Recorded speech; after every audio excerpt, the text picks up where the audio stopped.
ಇವಾಗ ಅವರೇ ಹೇಳ್ತಾ ಇದ್ದಾರೆ, ಅವರೇ ನಿಂತ್ಕೊಳ್ಳೋಕ್ಕೆ ಚನ್ನಪಟ್ಟಣದಲ್ಲಿ ರೆಡಿ ಆಗ್ತಾ ಇದ್ದಾರೆ.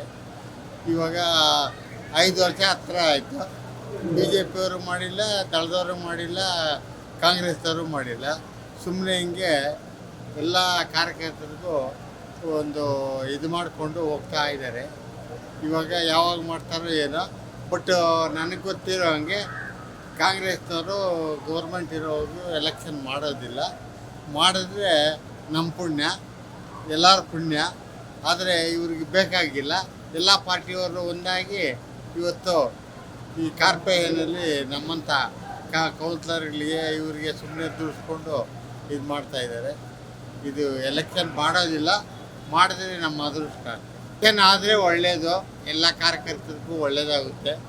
ನಾವು ಓಡಾಡಿ ಏನನ್ನ ಮಾಡ್ಬೋದು. ಆದರೆ ಇವಾಗ ಎಲ್ಲ ಕೆಲಸಗಳು ಅಲ್ಲಲ್ಲೇ ನಿಂತು ಹೋಗಿದ್ದಾವೆ. ಏನು ಜನ ಬಂದು ಕೇಳ್ತಾರೆ, ಏನು ಹೇಳೋಕ್ಕಾಗ್ತಾ ಇಲ್ಲ. ಅದರಿಂದ ದಯವಿಟ್ಟು ಎಲೆಕ್ಷನ್ ಮಾಡಿದ್ರೆ ಕಾಂಗ್ರೆಸ್ಗಾಗಲಿ ಬಿ ಜೆ ಪಿಗಾಗಲಿ ದಳಕ್ಕಾಗಲಿ ಒಳ್ಳೆಯದು. ಅವರು ಇವಾಗ ಎಲ್ಲರೂ ಒಂದಾಗಿರೋದ್ರಿಂದ ಸುಮ್ಮನೆ ಕಾರ್ಪೊರೇಷನ್ನ ಬಿಡ್ಕೊಂಡು ಹೋಗೋಕ್ಕೆ ರೆಡಿ ಆಗ್ತದೆ.